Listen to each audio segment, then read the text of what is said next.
Thank you very much, and it's a delight to be welcomed by my good friend Kirsten Andrews. And Kirsten was actually the second person I spoke to when I was first considering running for the seat of Reid. After my husband, he did get a first look in, but I had my doubts about whether or not I was up for the challenge. And when I spoke to Kirsten about it, she said, "Why not? You should put your hand in the ring and go for it." And that is the vision that Kirsten has for others, big, ambitious plans. And she also has that for the University of Sydney, big, ambitious plans for what that university can be doing in Western Sydney. So thank you very much, Kirsten.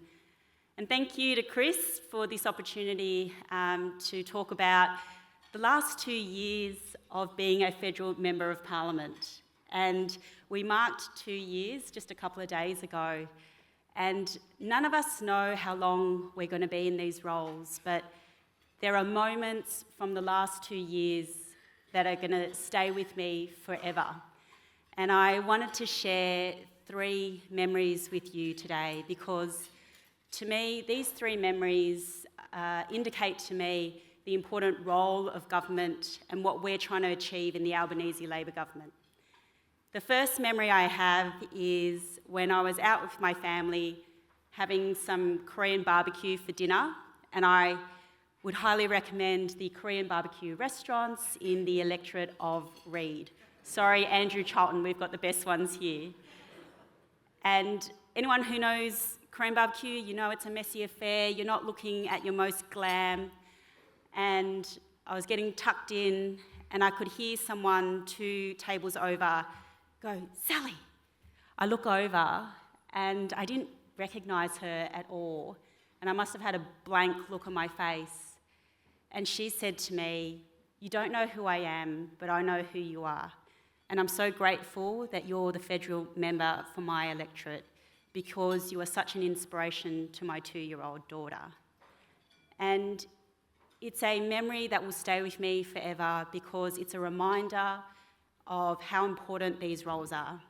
Not many people get to be federal members of Parliament, and there is a saying that the Prime Minister says often to us in caucus, and that is that we are not here to occupy the space. We are here to do good things for this country, and we hold that responsibility, and it is one that is seen throughout the caucus. And I know that for my colleagues here, the member for Parramatta, Andrew Charlton, the Minister for Communications, Michelle Rowland, every day we wake up in these roles and we think about how can we make this country a better place. And the Prime Minister leads all of that thinking and all of that work, and he pushes all of us to do better because, like he says, we are not here to just occupy the space. We are here to be a good government and to do good things for the Australian people. The second anecdote that I have is, as a federal member of Parliament who is female, you get lots of invitations to International Women's Day events, which I gladly go to.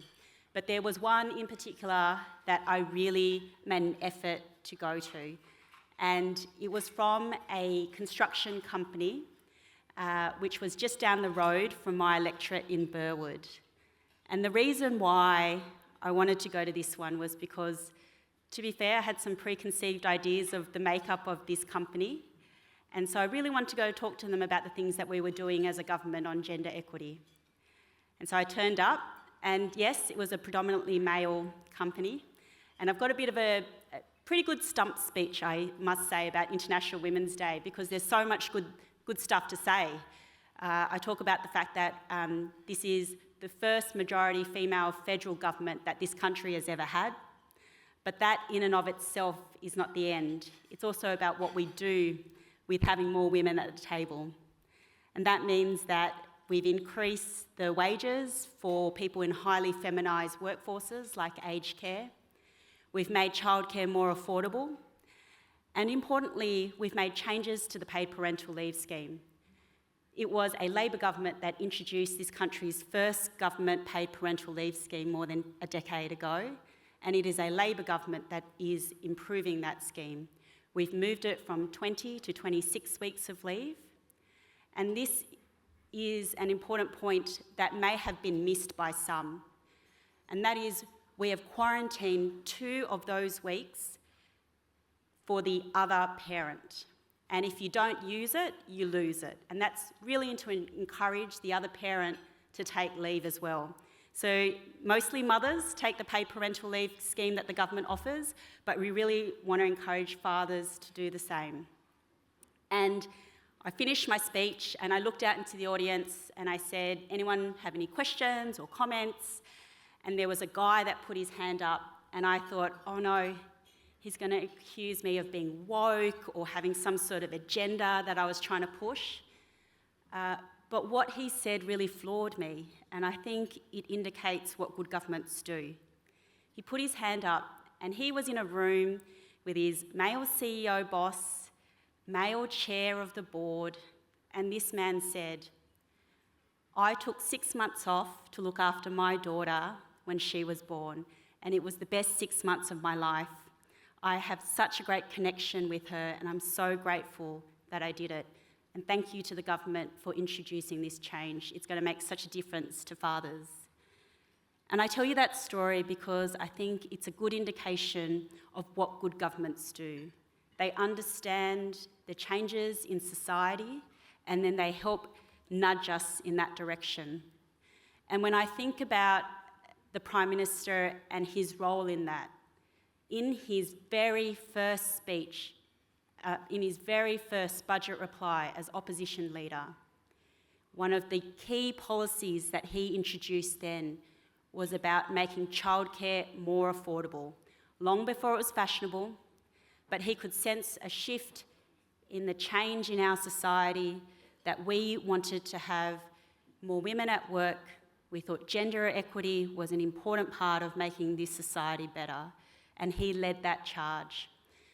And he has always been at the forefront of understanding what we need as a country and helping to guide us there. And the final story I wanted to share with you was one that happened recently and is deeply personal. I think it demonstrates what a good federal member can do. Often when someone comes to see their federal member of parliament, they've exhausted all avenues. They're really quite desperate at that stage. And we had such a constituent come to us. She was a woman with stage 4 brain cancer, and she had been put on a clinical trial, and she was responding really, really well to a medication. Unfortunately, it was really expensive, $17,000 a month. She was getting it at a heavily discounted rate of $4,000 a month, but still cost prohibitive. She came to us and she said, I need help.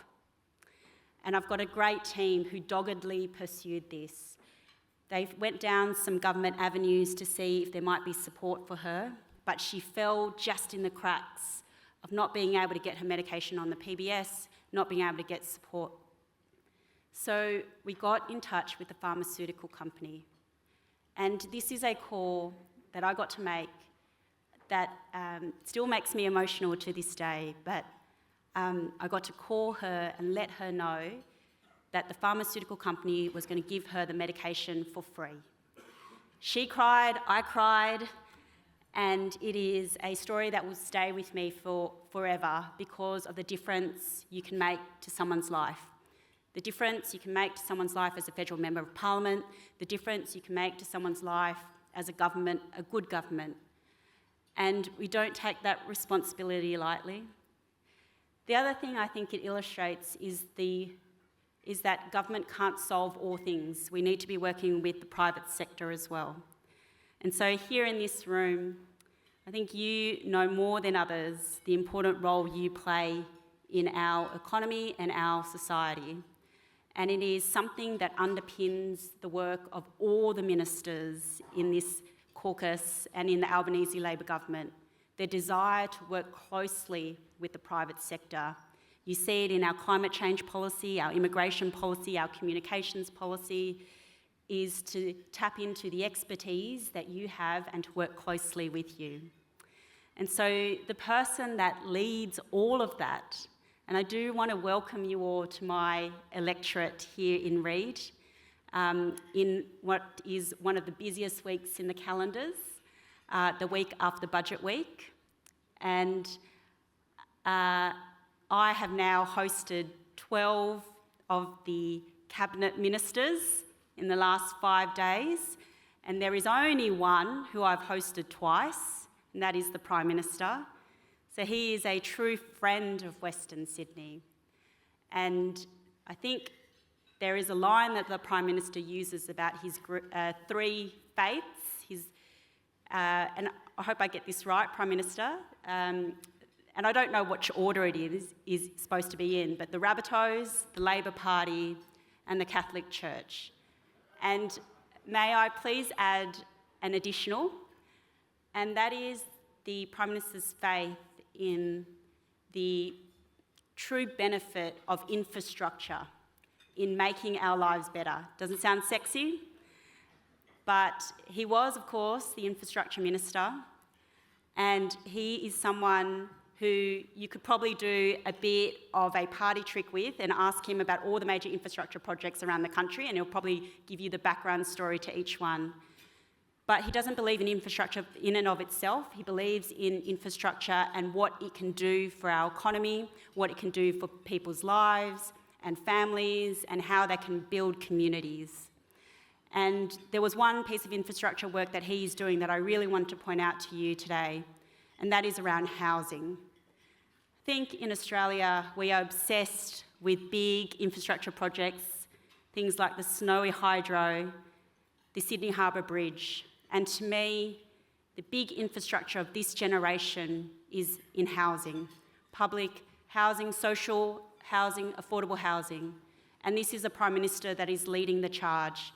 In the last budget announced last week, we announced more funding for housing than the Coalition announced in the 9 budgets combined. That is visionary, that is big, and that is life-changing. So I wanted to welcome everyone here, and in particular, the Prime Minister and his support for housing, particularly in Western Sydney. Thank you.